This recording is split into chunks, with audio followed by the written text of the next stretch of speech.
So welcome to VancouverWalking.com. Today we're playing Dead by Daylight due to the fact that it's still winter here in Vancouver. The climate is, I don't know, rain. We've had some snow. We've had a little bit of everything. This is just crap. We've had too much rain. Last month we had 1 day without rain. Out of 31 days, we had 30 days of rain and precipitation. There's rain and snow and mixed with that. So if you want to be a mushroom, come to Vancouver. So, case at hand, we're playing the Wraith, Dead by Daylight. Once again, this is our kind of ghetto stream, as we call it, because we're recording off of our television, playing our PS4, then uploading it to OBS, and then live commenting, which what we're doing now. The reason why, you ask, we're doing this is because back when the Mac Catalina came out and they upgraded that, OBS decided that they didn't want to offer any kind of support for it for 2 months. So we had to be creative and find alternative means, which we did, and we're quite happy with the results. There's no lag. It actually works out quite well. The only thing we're missing is the sound of the game. But that's not a big deal because anyone who's played this game knows what the sound of the crying survivors are, etc. This person here has been pissing me off in this game, so we're going to see what happens to him or her later on in the game. Don't taunt the killers because your demise, look at that, someone put some sort of a flash bomb, or I don't know whether a flashlight or whatever, because I heard some firecrackers, etc. And I lost that survivor.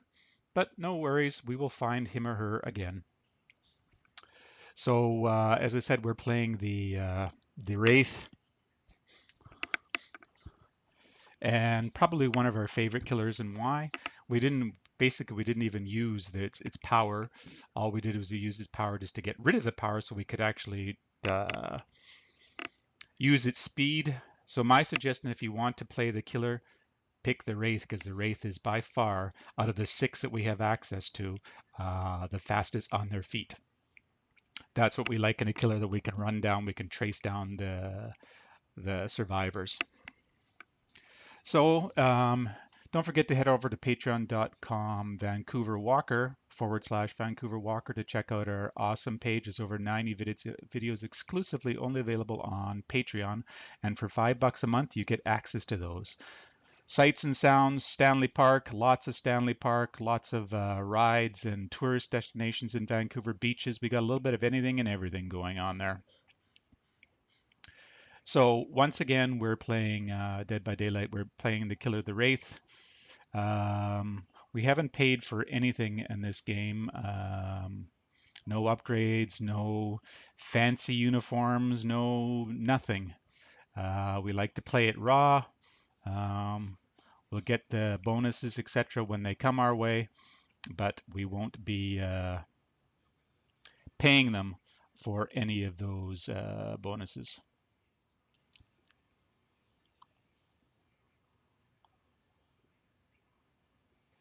So you can see I can just run her down.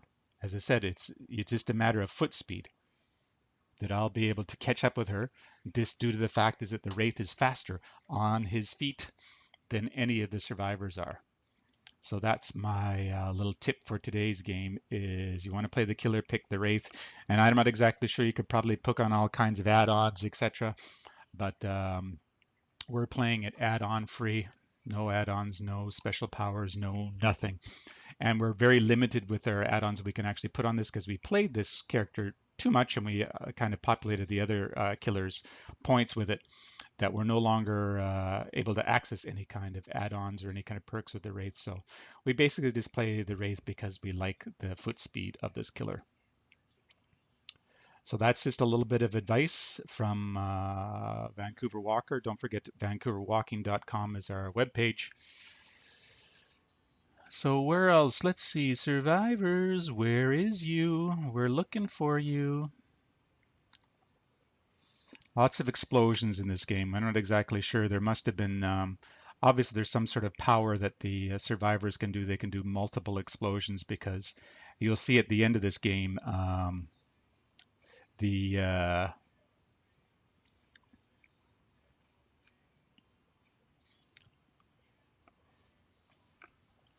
that there was a couple of explosions. There was nothing there. We actually went to find them, and there was nothing there, and that was just a summation. So there's some sort of powers that the survivors can have that does something like that. And there was, we went over and the last person escaped through the little porthole, which is something that we've seen maybe a couple of times in all the games we played. It doesn't seem to come out all that often, but we've seen it a couple of times.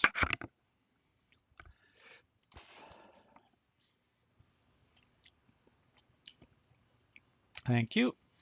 You like it when you jump right into our grasp.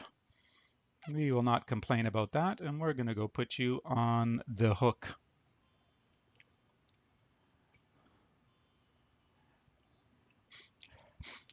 And obviously this player has wasted their money on upgrading with their neat little outfits, etc., etc. So we're not into that. We're not going to be paying this game or Sony any money to play this game. And once we're able to reach all of these things to when we've finished, then we will be finished with this game. So we're just going to hang out here for a little bit to see if anyone is going to come rescue. That's another little tip. If you're lazy and you want to survive a guaranteed kill, you can just sit there and hack this one person, the person on the hook, to ensure that they go to Neverland, which is exactly what we did.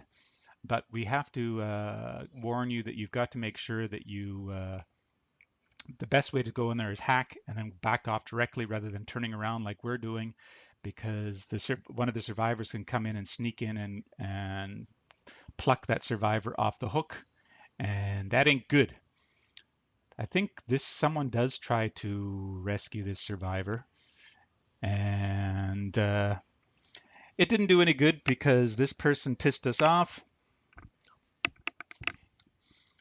So their game is ending once in this little session here. See, that's what you do. Go in.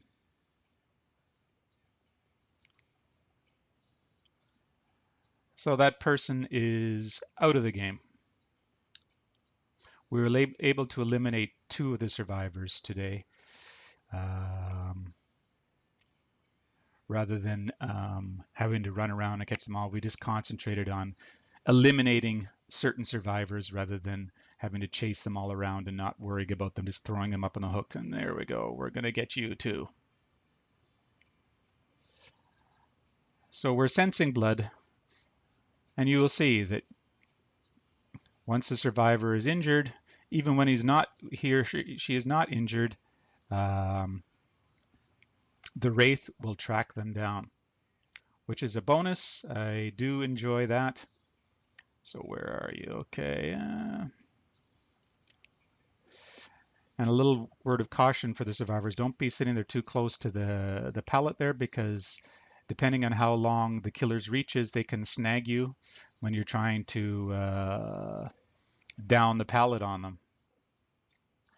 So we're still struggling with their line of vision, so to speak, in the so we got to do a little bit of, there we go. See, they thought they were so smart, we're going to hide here behind the pallet, and the killer, which is me, came up behind them and secretly got them and is going to put them on the hook.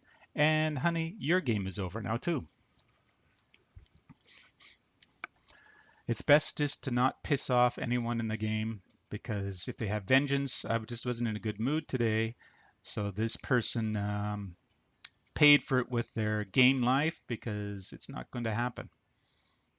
Plus, the exits have been open at this point in time, so there's really no use in track anyone down. It gets, once the exits have been open, guaranteed if you got one on the hook, ensure that they go to Never Never Land, because if not, they're going to be saved and you're not going to have anyone on the hook for the game. So we're just going to sit here and watch to see if anyone is going to try to come and save her, or him, whoever this real person is. I believe this person, someone does try to come save this survivor. And then, see, there we go. We were sidetracked by something else at the time. We would have got both of them, but we got her, and we're putting her directly right back on the hook. And your game is finished now too.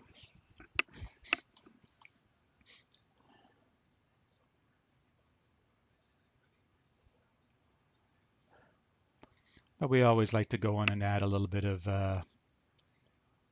added security, a little bit of payback. You pissed me off. Actually, to be perfectly honest, I have no idea which character this is, because there's so many dual characters in this game. So this may or may not have been the person who actually pissed me off. But regardless, the gates have been open, so best to eliminate the one person rather than to wander around aimlessly and just to have them hanging out at the exit, just trying to taunt you before they go through the gate. So take care of business, well, take care of business at hand, rather than trying to run around trying to chase things that aren't even there. So that would be my advice. Another second piece of advice: to take care of business. Don't leave it unsettled, because chances are, if you once you as soon as you walk away, there we go. So you are done now too, honey, or Sarah, or whoever you are.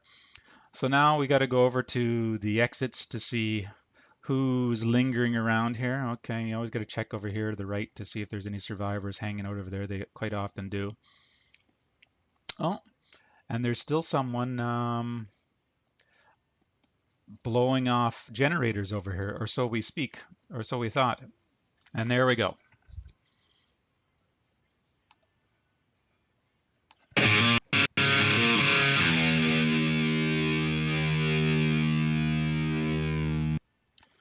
So we want to thank everyone for joining us today. Don't forget to head over to patreon.com/Vancouver Walker to get exclusive videos only available on Patreon. Thanks for watching, and we will see you tomorrow.